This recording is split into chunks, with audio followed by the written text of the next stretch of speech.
Hello viewers, আসসালামু আলাইকুম। Bangladesh Suman blogger পক্ষ থেকে আপনাদের সবাইকে স্বাগত জানাচ্ছি। আশা করছি আপনারা সবাই অনেক ভালো আছেন। আমিও আলহামদুলিল্লাহ আপনাদের সবার দোয়াতে ভালো আছি। আজকে হচ্ছে শুক্রবার সন্ধ্যার পর থেকে আমি আমার ব্লগটা শুরু করছি। সকাল থেকে অনেক ব্যস্ত ছিলাম, সেই বিধায় ক্যামেরাটা অন করতে সময় পাইনি। আশা করছি আমার আজকের ব্লগের ভিডিওটা আপনাদের কাছে ভালো লাগবে। আমার ব্লগের ভিডিও যদি আপনাদের কাছে ভালো লেগে থাকে, প্লিজ আমার চ্যানেলটি সাবস্ক্রাইব করবেন, পাশে থাকা বেল আইকনটি অন করবেন। এখন হচ্ছে সন্ধ্যার পরে অনেকগুলো গিয়েছে, সেগুলো আমি এখন ক্লিন করে নিব। মিহি আর মিহির বাবা হচ্ছে পার্কে গিয়েছে মিহিকে ঘোরানোর জন্য। মিহির বাবা আমাকেও যেতে বলেছিল, কিন্তু আমি যাইনি। কারণ হচ্ছে আজকে আমার একটা খুশির দিন, সেই খুশির দিনের জন্য আমি কিছু একটা করতে চাই, সে বিধায় আমি যাইনি। আমার রান্নার চ্যানেলে, ইজি বাংলা রেসিপি চ্যানেলে আজকে 10,000 সাবস্ক্রাইব পূরণ হলো। সেই উপলক্ষে আমি একটা কেক তৈরি করব আমার সকল ভিউয়ার্স এবং সাবস্ক্রাইবারদেরকে উপহার দেওয়ার জন্য। তো যখন ওরা চলে গিয়েছে তখন আমি এই কেকটা তৈরি করে ফেলবো। প্রথমে আমি থালা বাসনগুলো ক্লিন করে ফেলছি, কারণ এগুলো জমে থাকলে আমার মনে হবে কি আমি কোনো কাজই করছি না, আমার ভালোই লাগবে না। সে বিধায় আমি এখন এগুলো ক্লিন করে নিব। এরপর হচ্ছে কেকের প্রিপারেশনটা শুরু করে নিব, কারণ আমার রাতে আর তেমন কাজ নেই। কারণ দুপুরে আমি রান্না করে ফেলেছি রাতের জন্য একসাথে। দুপুরে আমি রান্না করেছিলাম মোরগ পোলাও, আসলে একটুও খাওয়া হয়নি। কারণ হচ্ছে আমাদের জন্য বিরিয়ানি এসেছিল, সেটা আসলে জানা ছিল না যে দুপুরে আমাদের জন্য বিরিয়ানি আসবে এক জায়গা থেকে। সেই কারণে আমাদের মোরগ পোলাওটা একদমই খাওয়া হয়নি, সেটা রাতে হয়ে যাবে। আমার বাগানে একটা মিষ্টি কুমড়া ধরেছে, মিহির বাবা এটা কেটে নিয়ে এসেছে। আমার কাছে অনেক খুশি লাগছে এটা দেখে। মাশাআল্লাহ, অনেক বড় হয়েছে। আসলে নিজের ফল আসলে খেতেই অন্যরকম, এটার অনুভূতিটাই অন্যরকম। যারা গাছ লাগাতে পছন্দ করে, যারা সবজি লাগাতে পছন্দ করে, তারাই বুঝতে পারবে এটার আনন্দটাই কত রকম। আসলে কষ্ট করলে খেষ্ট মিলে, এটাই হচ্ছে তার প্রমাণ। দেখুন অনেক বড় হয়েছে কিন্তু এটা। এখন হচ্ছে আমি কেকটা তৈরি করার জন্য প্রিপারেশন শুরু করে দিয়েছি। মিহির বাবা তো নেই, মিহিও নেই, কারণ ওরা তো পার্কে গিয়েছে ঘোরার জন্য। সে ফাঁকে আমি কেকটা তৈরি করে নিচ্ছি। আসলে কেক ডেকোরেশন কিংবা কেক তৈরি করার সময় একটু ফ্রিলি থাকলে ভালো হয়, কারণ একটু গরমিল হলে কিন্তু কেকগুলো নষ্ট হয়ে যায়। এখন আমি বাসায় একদমই একা, সে ফাঁকে আমি এখন কেকটা তৈরি করে নিব।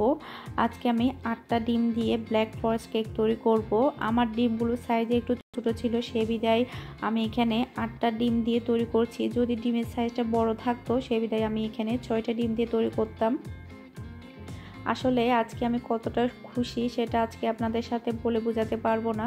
আসলে আমি অনেক কষ্ট করেছি আমার চ্যানেলটার পিছনে। আমি ব্লগের চ্যানেলটা খুলেছি মাত্র 1.5 মাস হয়েছে, কিন্তু আমার রান্নার চ্যানেলটা আমি খুলেছি 5 মাস হয়েছে। আমি অনেক কষ্ট করেছি, অনেক পরিশ্রম করেছি। আমার কষ্ট এবং পরিশ্রমের কারণে আমি এতটুকু পর্যন্ত আসতে পেরেছি। আমি এটা স্বপ্নেও ভাবিনি আমার চ্যানেলে 10,000 সাবস্ক্রাইব হবে, এটা আমার কল্পনার বাহিরে ছিল।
মিহি আর মিহির বাবা চলে এসেছে। মিহি যাওয়ার সময় আমি মিহিকে বলেছিলাম, আম্মু তুমি আমার জন্য কি আনবে আসার সময়। মিহি আমাকে বলে কি, তুমি তো আমাকে বকা দাও, আমি তোমার জন্য কিছুই আনবো না। এটা শুনে তো আমি মাথায় হাত। তারপরে যাক, ও আমার জন্য চিকেন এনেছে। এটা নাকি ওরা গাড়িতে খাওয়ার জন্য নিয়েছিল, ও নাকি খায়নি। ওর বাবাকে বলছে আমি বাসায় গিয়ে খাবো আম্মুর সাথে। আমার কাছে কথাটা শুনে অনেক ভালো লাগলো। এই চিকেনটা এনেছে মিহি আমার জন্য, কিন্তু যাওয়ার সময় বলেছিল ও আমার জন্য কিছুই আনবে না, কারণ আমি ওকে বকা দিই, সে বিদায়। আমার মেয়ে আমাকে অনেক ভালোবাসে, সেটা প্রমাণ পেলাম। মিহির বাবা বলছে ওকে আমি বলেছিলাম গাড়িতে খাওয়ার জন্য, কিন্তু ও খায়নি, তোমার সাথে খাবে বলে। এটার প্রাইস নিয়েছে হচ্ছে 1 রিয়াল, বাংলাদেশি টাকায় 200 টাকা। আর এটা হচ্ছে মিহি আমাদের সরি, আমি মিঠু বলতে গিয়ে মিহি বলে ফেলি সবসময়। এটা হচ্ছে মিঠুর খাবার। আর এটা হচ্ছে মিহির পোকারি, এটা মিহি অনেক বেশি পছন্দ করে, মিহির ফেভারিট ড্রিঙ্ক। আর এটা হচ্ছে আপেল, এটা হচ্ছে ছোটো সাইজের আপেল। এই আপেলটা খেতে কিন্তু অনেক টেস্টি হয়। এটা নিয়েছে হচ্ছে 1 রিয়াল 715 পয়সা। আর এটা হচ্ছে কমলা। আসলে কমলাগুলো এতই মিষ্টি বলার মতো না, তাই বারবার আনছে। এটার প্রাইস নিয়েছে হচ্ছে 795 পয়সা। তারপরে এটা হচ্ছে মিহির বাবার কফি ড্রিঙ্ক, সে সবসময় এটা খায়। আর এই ফলটার নাম হচ্ছে কাকা। আসলে অদ্ভুত নাম, কিন্তু খেতে অসম্ভব মজা এই ফলটা। এটার প্রাইস হচ্ছে 595 পয়সা। আমি আপনাদেরকে একটু খুলে দেখাচ্ছি এটা কেমন। আপনারা এই ফলটা খান কিনা এটা আমাকে অবশ্যই জানাবেন। বাইরের দেশে কিন্তু এটা অবশ্যই পাওয়া যাবে, কিন্তু বাংলাদেশে এই ফলটা পাওয়া যায় কিনা আমি জানি না। এটা খেতে অসম্ভব মিষ্টি, অসম্ভব মজা। এই ফলটার নাম হচ্ছে কাকা ফ্রুট। আসলে অদ্ভুত, তাই না?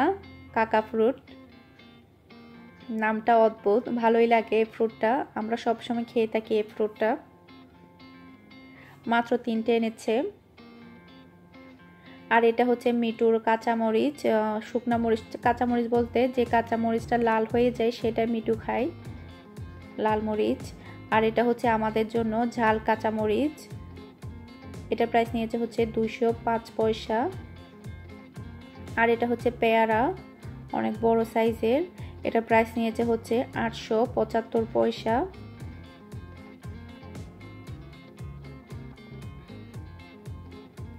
তারপরে এটা হচ্ছে মোটা কাঁচামরিচ, এটা কোনো ঝাল নেই, আমরা ভাতের সময় খেয়ে থাকি। এটা প্রাইসটা আমি লক্ষ্য করতে পারিনি। আর এটা হচ্ছে কলা, এটার প্রাইস নিয়েছে হচ্ছে 1 রিয়াল 775 পয়সা। এই কলাগুলো একটু দাম বেশি, এই কলাগুলো খেতেও কিন্তু অনেক টেস্টি হয়। আর এই সবগুলো বাজারে প্রাইস এসেছে হচ্ছে 14 রিয়াল 380 পয়সা,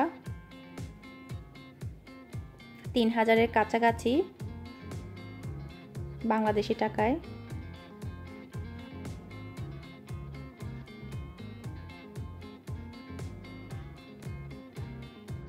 এখন হচ্ছে আমরা রাতের খাবারটা খেয়ে নেব, মোরগ পোলাও।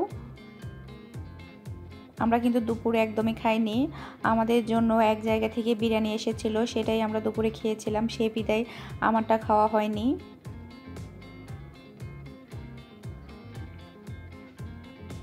তারপরে মিহি আমাকে যে আমার জন্য যে চিকেনটা এনেছে। তারপরে এখানে হচ্ছে জলপাইয়ের আচার, তারপর হচ্ছে আমার খুবই পছন্দের লেবুর আচার। এই লেবুর আচারটা আমার কাছে অসাধারণ লাগে, খুবই ভালো লাগে। এটার রেসিপি কিন্তু আমার রান্না চ্যানেলে আছে। অনেকেই বলে লেবু আচার তিতা, আসলে লেবুর আচার হালকা একটু তিতা হবে, এটা খুবই স্বাভাবিক একটা কথা, কিন্তু খেতে অনেক ভালো লাগে, আমার কাছে অনেক ভালো লাগে। কার কাছে কেমন লাগে আমি জানি না। আমার রান্না চ্যানেলে ভিডিওটার মধ্যে আমাকে অনেকেই কমেন্ট করে আপু তিতা হবে কি না লেবুটা। আমি সবাইকে বলি হ্যাঁ তিতা হবে, খুব বেশি তিতা না, আবার খুবই হালকা তিতা, এটা খাওয়া যায় এরকম হালকা তিতাটা। এখন আমরা রাতের খাবারটাই খেয়ে নিব। আর এই জলপাইয়ের আচারের রেসিপিটা আমি আমার রান্নার চ্যানেলও আপলোড করেছি, আপনারা চাইলে দেখে নিতে পারেন। এখন হচ্ছে আমি রাতের জন্য একটা কাকা ফ্রুট কাটবো। আসলে এই ফ্রুটের নামটা আমার কাছে খুবই অদ্ভুত লাগে, আপনাদের কাছে শুনতে কেমন লাগছে জানি না।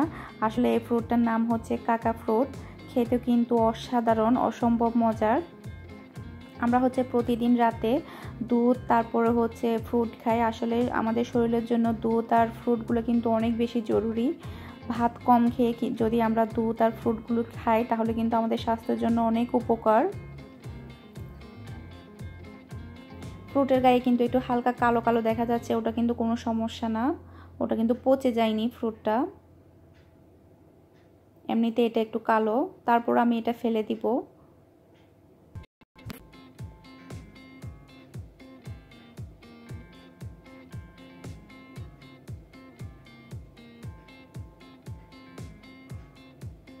আপনারা কে কে ফ্রুটটা খেয়েছেন আমাকে অবশ্যই কমেন্ট করে জানাবেন। আর এই ফ্রুটটা খাওয়ার পরে আপনাদের কাছে এই ফ্রুটটা কেমন লেগেছে সেটাও আমাকে কমেন্ট করে জানাবেন প্লিজ। দেখুন ভিতরে কতটা সুন্দর, একদম আমের মতো দেখতে, এতটাই সুন্দর কালারটা। একটু ধুয়ে নিচ্ছি আমি।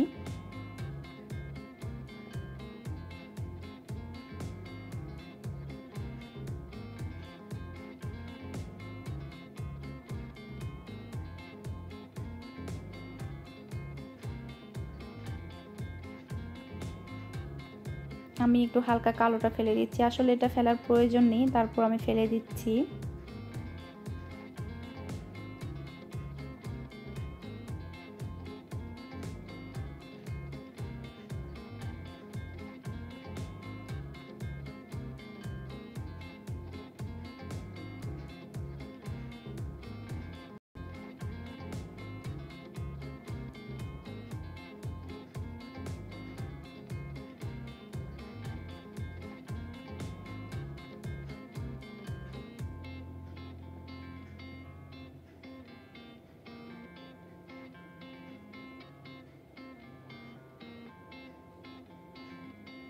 খুবই টেস্টি এই ফ্রুটটা, অনেক মজা লাগে আমার কাছে।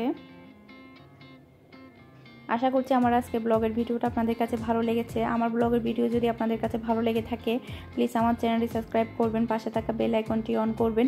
ভিডিও সম্বন্ধে কোনো মতামত থেকে থাকলে আমাকে অবশ্যই কমেন্ট করে জানাবেন। আজকের মতো বিদায় নিচ্ছি, আল্লাহ হাফেজ।